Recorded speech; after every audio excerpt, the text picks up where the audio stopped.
Good afternoon. I would like to start with adoption of the minutes. Minutes have been provided in the previous packet. Is there a motion to adopt the minutes? Motion. Moved by Supervisor Temple. Second by Supervisor Zuschlag. Without objection, the minutes are adopted. Next thing I want to talk about is I had a wonderful opportunity to visit with one of our fantastic faculty members, Dr. Grasa Vicente, who is a chemistry professor. She gave me a tour of her lab, and I met with her, and we talked about some of her research. She's a $1 million grant recipient. She has developed ways, she works with a team that's developed ways to make, at the molecular level, fluorescent biomicro molecules.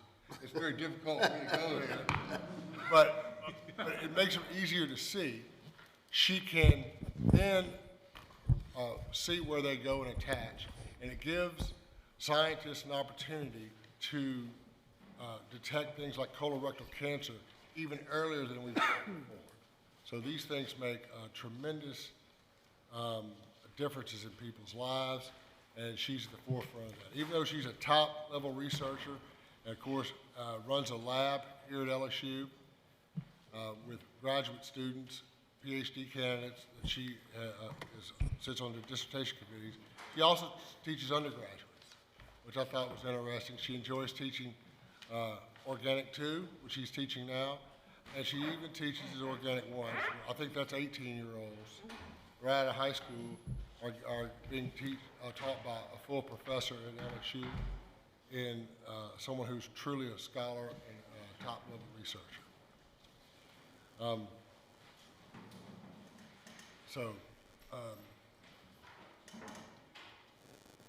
In your packets,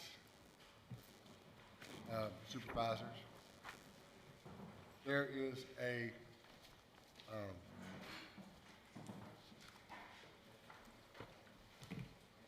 write-up for a Boyd professorship.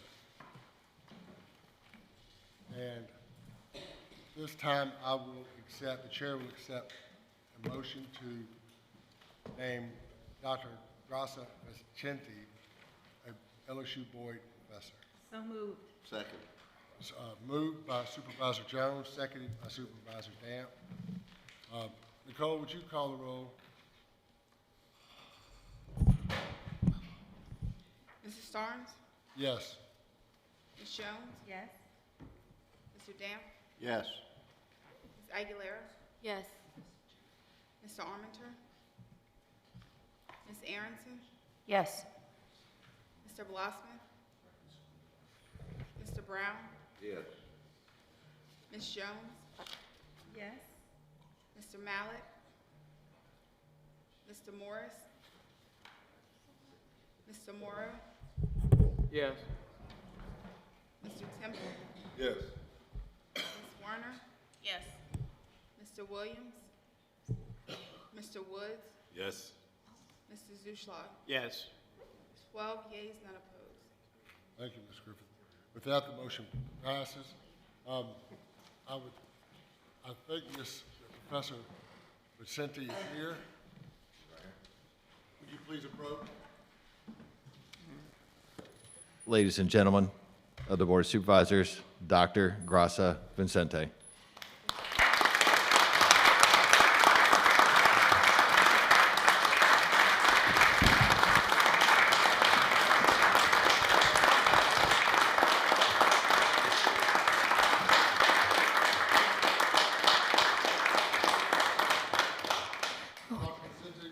We have the board Thank you so very much. This is the greatest honor I've had in my life. And I didn't know you were even considering this honor. So I imagine my dean nominated me, so thank you so much. And I don't know who else nominated me and who else supported me, but I'm very, very grateful. This is a tremendous honor, and I'm very, very grateful, and I love to be here. Thank you.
Well, I'm grateful to all my students, graduate students and undergraduate students that make me be here today.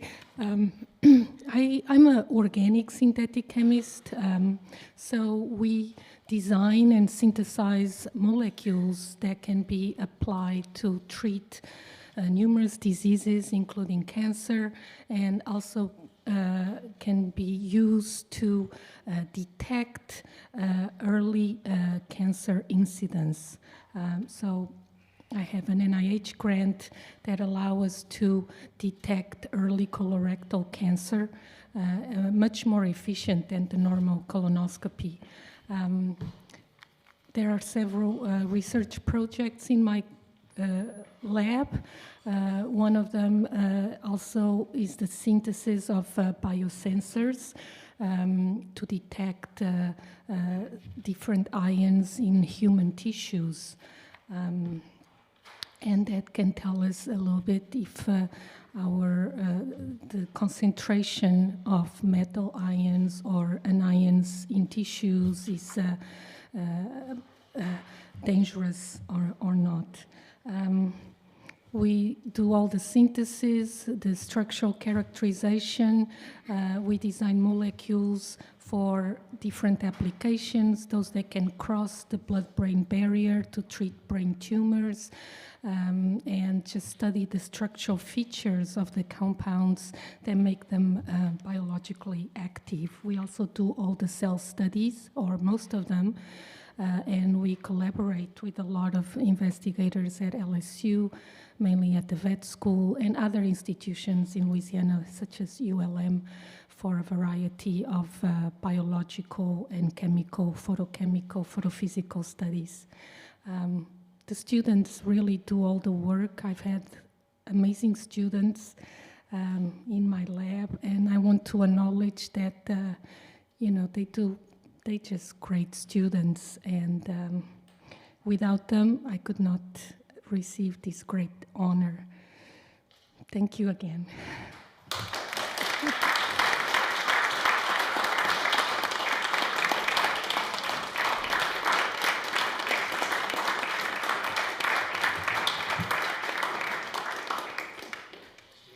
As you know, since I've been the chair, I've made research a focus of what we do at LSU, and that is, I believe, in perfect alignment with President Tate's background, vision as a researcher. I think it's extremely important that we embrace that aspect of our mission. The Boyd professorships were created in 1953. Until today, there were only 77 Boyd professors in our system's history. Dr. Vicente is the 78th, and we look for great things from her going forward. Very proud that she is an LSU professor. The next item is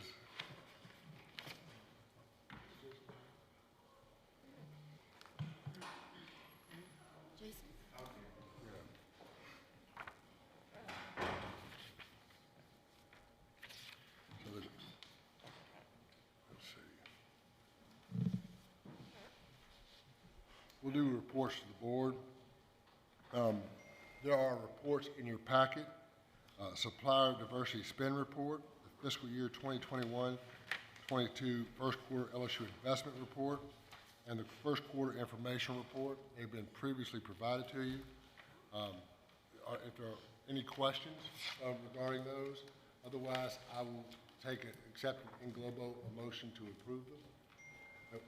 A motion by Supervisor Temple, second by Supervisor Zuschlag. Without objection, any objection? Without objection, the motion to accept carries. The next item we'll take is nomination committee bylaws changes. Dr. Dratty.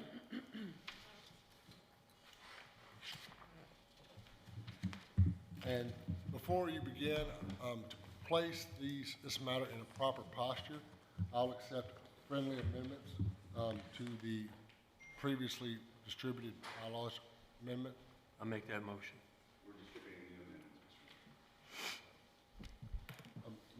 Motion to Amend the amend resolution. Supervisor Mallett. Is there a second? Second by Supervisor Damp. Any objection?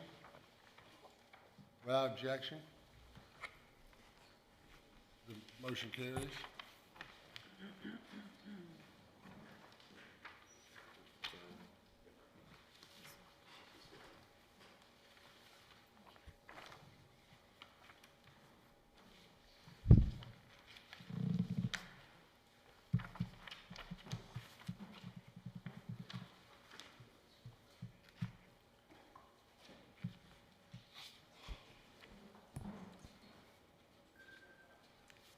Okay, Dr. Mr. Dratty, Chair. would you please present the proposed change? Yes, sir. Mr. Chairman and supervisors, the amendment today, the resolution for today, that's me, of course. The resolution for today is for a nominating committee and actions necessary to fulfill the needs of the committee. So the very first thing creates a nominating committee. The committee is composed of 5 people. It is the board officers, the chair, the past chair, and the chair-elect, and the 2 most recent past chairs. So in this case, it would be Mr. Damp and Ms. Warner, I believe, okay? And the process would be that they would interview candidates and make 1 nomination to the Board of Supervisors for election. The additional aspects are amendments to other pieces of the bylaws. Mostly, though, what we did is we reorganized. So right now, the election and the authorities of the chair, chair-elect, and past chair are in one section, and we broke those into 5 or 6 different sections. That's not a really big change. The piece for the chair doesn't really change. There is one small amendment, which is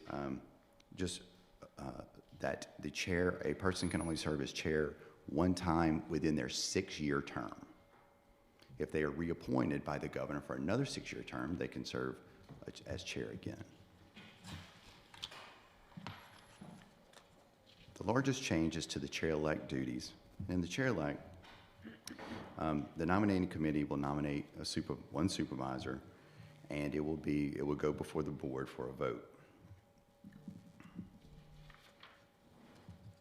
It requires a nomination by other supervisors, and a member of the nominating committee cannot serve as a candidate. Next is Section 4, which is immediate past chair, and is just clarifying who the immediate past chair is. Number 6 is the succession language that already exists in the bylaws as we know it. And lastly, there's a change in the agenda statute or section. Currently, 3 board members can put an item on the agenda. We are raising that number to 6 today. And that is the summary, Mr. Chairman. Thank you, Dr. Dratty. Are there any questions? Yeah, Yes. Scott. Yes, go ahead. Mr. Morrow? Yes, so there can be no nominations from the floor for the chairman-elect? That's correct, Mr. Morrow. This is democracy. I think we ought to be able to have input from the rest of the board, rather than just, the preceding chairman, chairman-elect, et cetera. Supervisor Dant. I have a question and need a clarification. Originally, I was very much opposed to this if the nominating committee actually elected the chairman. My understanding is the amendment, and I think the answer to Mr. Morrow's question was not the right answer. I'm a little confused. My appreciation is the nominating committee will now make a recommendation to the board. The board can accept it or reject it, and the board is free, contrary to what I think was just said, if the nominating committee nominates me and somebody wants to nominate Ms. Aronson, they're free to do that, and we have an election. No, sir, that's not the language. Not what it says. No, sir. It's not what it says. There's one candidate from the nominating committee, that's all. But the board still gets to vote and either accept or not accept that recommendation. That's correct, yes, sir. But no one else can be nominated, except for the committee. But it goes back to the committee for another nomination if the nomination is not accepted. Well, then we are prolonging our process, correct? If the committee, Yeah, I'm not sure there's a floor. I'm not in favor of that. My appreciation, I'm not wild about the nominating committee, but I can vote for it. But my understanding would be the nominating committee makes a recommendation to the board. The board would then vote to accept that or vote to nominate Mr. Morrow or Ms. Aguilera, whoever the board wanted to nominate. Mr. Chairman, Yes, so what happens when the board rejects it? Let's say if that is the case, then, well, Mike, if we follow the procedure as outlined, I think it would go back to the nominating committee to come with another recommendation.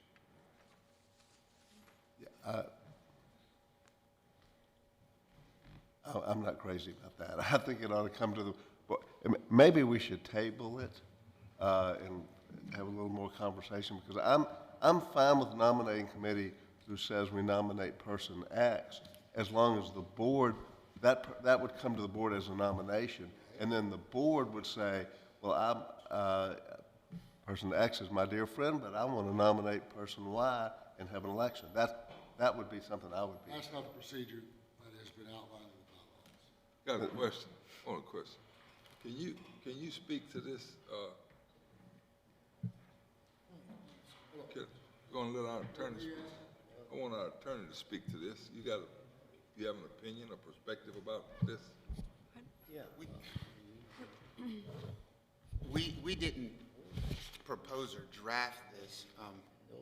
You know, when I reviewed it, the reality is the board has complete flexibility in how it wants to develop a process to elect officers. So it's really up to the board to decide how you want to do it. You know, outside of the constitutional authority given to the board, all of your internal procedures are solely up to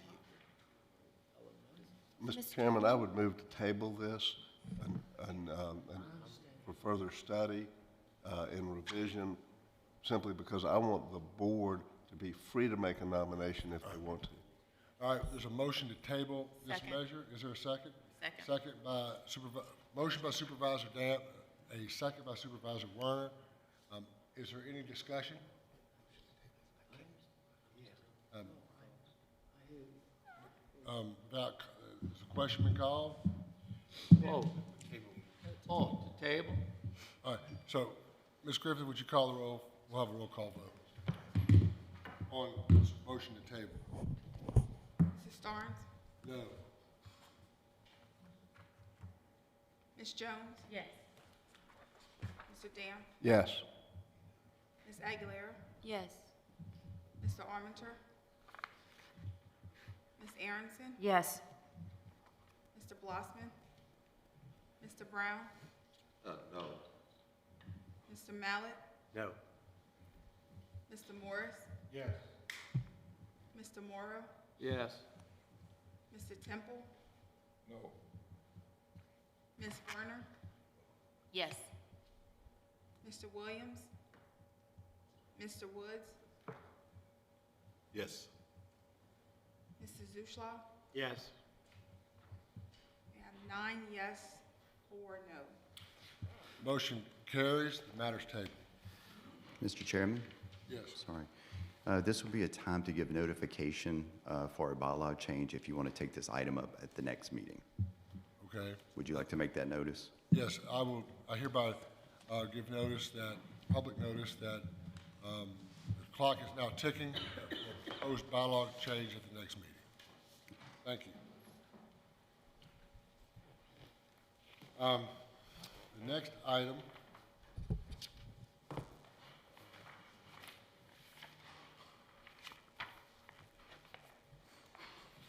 is personnel actions requiring board approval. I believe we have those in our packet. Do I have a motion to approve personnel items? So move. Moved by Supervisor Woods, second by Supervisor Temple. Any objection? Without objection, the matter is approved. The next item is reports from faculty advisors and staff advisors. Professor Lopez, I believe you have a report. Yes, thank you. Well, first, I'd like to say how proud we are of Professor Grassa, having worked with her in various capacities for a very long time. I can't think of anyone more deserving. So again, our congratulations to her. She makes us all proud. Next, the Council of Faculty Advisors thanks Chairperson Starnes for meeting with us last meeting and this meeting, and apologies that I didn't mention that last time. We very much appreciate this interaction, this outreach, and this ability to communicate, and look forward to meeting prior to future Board of Supervisors meetings. Next, the faculty appreciate that the LSU administration and Board of Supervisors support First Amendment rights and tenure protection. We request that the Board of Supervisors secure the right of each campus to set tuition and fees through the Louisiana legislature. This is especially true given the current state of inflation, the economy, and that contribute to the increased costs of operation. Faculty are encouraged that the Board of Supervisors is prioritizing faculty raises, and we ask that they also consider the fact that faculty remuneration is well below the SEC average, and that years of lacking raises has contributed to salary compression and inversion among faculty. In light of this, we ask that the Board of Supervisors respond to the resolution by the LSU Baton Rouge Faculty Senate for tuition and fee remission for faculty, children, and spouses. We also reiterate that the faculty requests feedback to our expectation for evaluation of administrators from the dean level up, including those that have an interim status. That's my report for the Council of Faculty Advisors. Thank you, Professor Lopez. And I appreciate what each of you do, and thank you for being strong advocates of First Amendment and for tenure protection. Thank you. Can we ask a question? Yes, Supervisor Temple. Yeah. You mentioned that in common terms, the salaries for LSU professors are lower than the SEC across the board.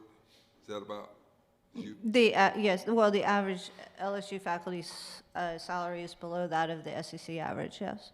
So can you tell me what percentage it may be that, what percentage, how much lower on average? Do you have any idea? The last number I heard, and I don't have the most current numbers perhaps, but it was about 12 to 15%. Okay. So would we be in the top 5 SECs, the top tier, the top 50% or below? Or would you know that? In other words, I may not be clear on this. Yes. Well, Ms. Torres, you know? We're below. Below? Sure. We don't want. Okay. Any other questions? No. Thank you. All right, thank you. Next item is approval of committee recommendations. I'll accept one motion to approve all committee recommendations in globo. Second. Motion by Supervisor Morrow, second by Supervisor Werner. I would like to recuse myself from the recommendation relative to LSUA. Other than that, is there any objection? Without objections, the reports have been accepted. Thank you. The next item is the President's report. Mr. President. Thank you for the opportunity to speak. I would like to, first of all, begin during this season of holiday offering Thanksgiving for multiple things that have happened over the course of this past semester. But I'd also like to do something which I haven't done in any of my reports, and that's to thank a couple of families for their philanthropic support of LSU. Most recently, we were alerted to the fact that Roy O. Martin and his family provided a gift of $3.5 million to support the LSU Alexandria Student Success Center, the LSU Interdisciplinary Science Building, and the LSU Shreveport Center for Medical Education. I really would like to thank that family for that in a public forum. That is a tremendous boost and catalytic for our efforts. All three of these are part of our major capital outlay efforts and represent real opportunities for building our research and education infrastructure. Secondly, Diane and Henry Goyette gave $5 million to LSU for early childhood education research and to advance early childhood education at this institution. And I cannot think of, if you look at the state of Louisiana and where we are in terms of social indicators, a more important investment for us, that early childhood education is foundational to health and long-term economic viability of families. And so I'm very thankful for that. And while I did not mention every single gift that has been given over the past 6 months since I've been here, I would like to just use these as an archetype, if you will, of my true thanks to those who are investing in LSU with their time and treasure. I greatly appreciate it. I'd also like to offer my thanks during this report to the faculty and staff Senate leadership. This has been an eye-opening 6 months for me watching you all lead in what at times have been somewhat contentious matters. However, you have done so with great grace and dignity, in which I am very proud to be a faculty member among you. And I just want to encourage you in a public format to stay the course. We definitely need your leadership. I firmly believe in governance from the faculty and staff and in the entities that we have. And I look forward to working with you going forward in the future. I'd also like to bring up a matter that is just one of principle. I recently was asked by a newspaper article about my position on free speech and the like. And I did make a really what I consider to be, I thought everybody understood my position, but I just want to say it in a public format. I am affirm First Amendment rights of our faculty, and I am wholeheartedly supportive of them to engage in principled discussions about ideas, concepts, and really my perspective is far more aligned with a university from up north, where I grew up at the University of Chicago, where they have a declaration clearly articulating that it is important for faculty to be able to openly engage in inquiry without interference.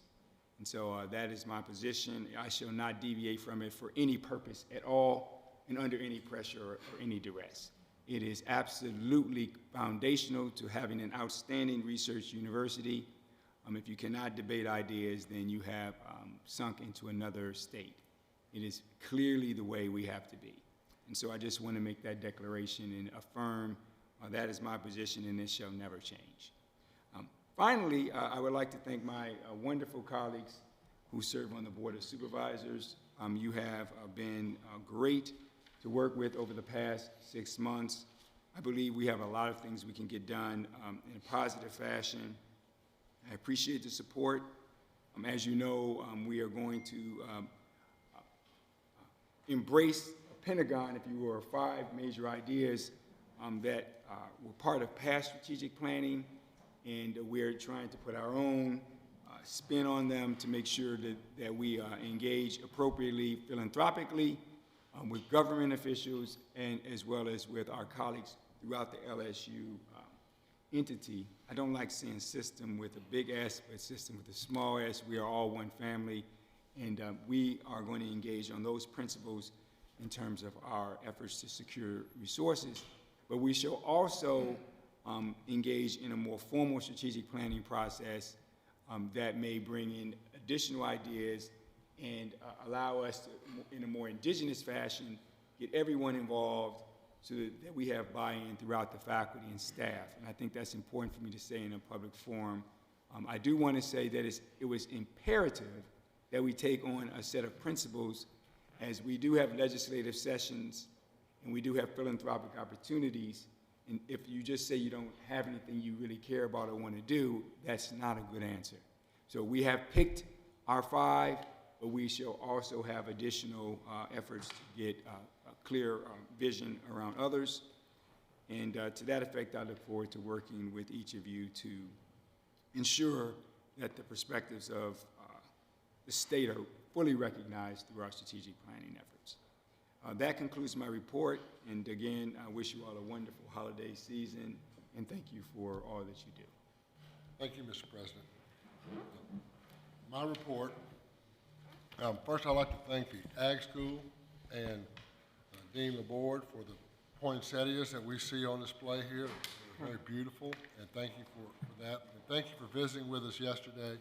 Supervisor Werner and I had the opportunity to go visit with leadership over at Ag, and I love the dynamic ways that you're looking at solving some of the problems that we face, and know that we're full partners with you in promoting agriculture and agricultural extension services in Louisiana as part of LSU's, a core part of LSU's mission. So thank you, Dr. LaBorde, and we'll be working together on those things going forward.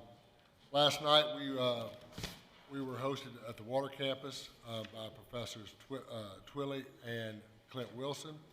It was absolutely amazing opportunity to see the wonderful things they're doing over there, studying the Mississippi River and the whole southern, from Donaldsonville down the Mississippi River and the whole Delta region. That's a very important part of Louisiana, and as we learned, the United States, for all of the many things that come from that area, and I'm thankful that we're taking the lead on research in those areas, and it's just an absolutely incredible facility, and I want to thank them for having us there and for leading us on a tour. I'd also like to echo the President's remarks in full support of our strong commitment to the First Amendment and to tenure for our faculty. These are foundational at any great university, and we are in full support of all the protections. Also, the President's recognition of some of our incredible donors. Roy O. Martin and his wife Kathy are great LSU alums, and we thank them for their very generous support to LSUA and other LSU entities. They donate and contribute to many different parts of our system. We call it all of our 8 entities.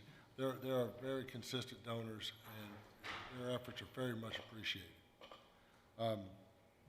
Since the last time we met, I was invited to attend not a rededication, but beginning of some renovations at the Huey P. Long Fieldhouse. Those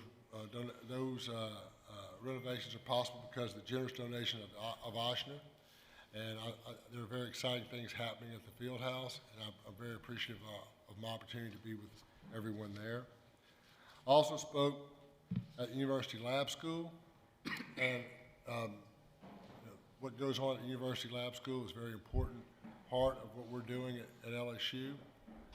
They are overseen, our public school overseen under our Department of Education, and I think it's a fantastic school, and I enjoy very much being able to interact with the parents and teachers over there. I'll also visit the Faculty Senate and got a firsthand view of the great work they do over there.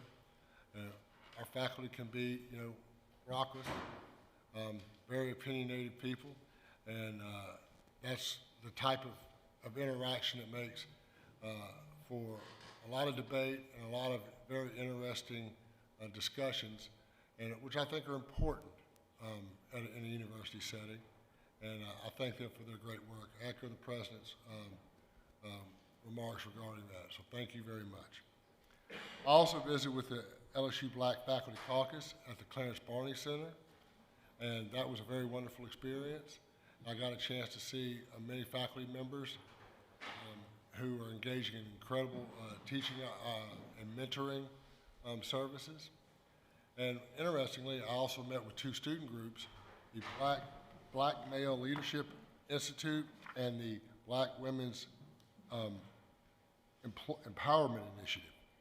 And both of those groups serve to kind of help with retention and involvement among traditionally not easily retained or involved groups.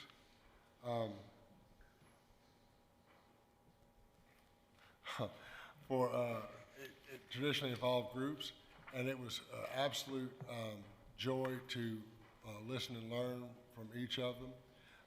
They do very great things in terms of student retention there, and I'm glad to see that those services are being provided, and I very much encourage people to interact with that caucus and those student groups. Also, we're doing great things in our medical schools. I think that we see that through the experiences of our students. The American Medical Association recently published an article about medical students who are making an impact. We're not talking about doctors yet, just students, and highlighted two medical students from LSU, Heather Duplessis and Lauren Bagneris, who were passengers on a plane to Greece when a fellow passenger fell ill. There were no physicians on board, but they used the education and training they received early in their medical training at LSU in New Orleans to render emergency services. It's those instincts and using the training and the education they're receiving that really bode well for not only those individuals and the wonderful heroic works that they did, but all of our medical students. That's an example of what we should be doing, is helping people when we can. And I appreciate that, and I want to just highlight that they've been recognized for the great works that, and their great actions.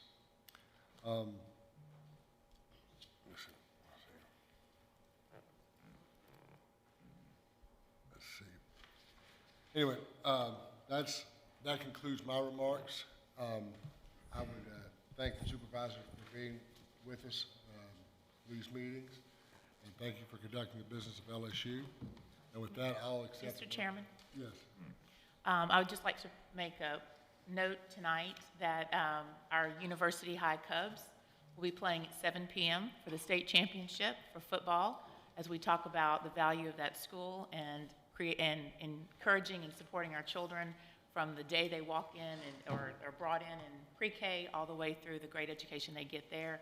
We want to be sure and note that those Cubs will be playing tonight, and I will be there in person to watch one Cub in particular, but I encourage all of you to at least tune in and send your support to our great school and our great team over there and the coach that has done so much for this school. It's good to be. 7 p.m. Cajun Field, Lafayette. Mr. Chairman. Yes. You have moved so fast this morning that I would like to see if it'd be possible if our chancellors could give a small report on how things are going at their university, I need some time. You sure? Yes. Okay. All right. Well, I would like to visit with the chancellors, but we can do that outside of this meeting. But I'll accept a motion to adjourn. So moved. Second. Without objection, go Tigers. We are adjourned. You always. You're gonna have to.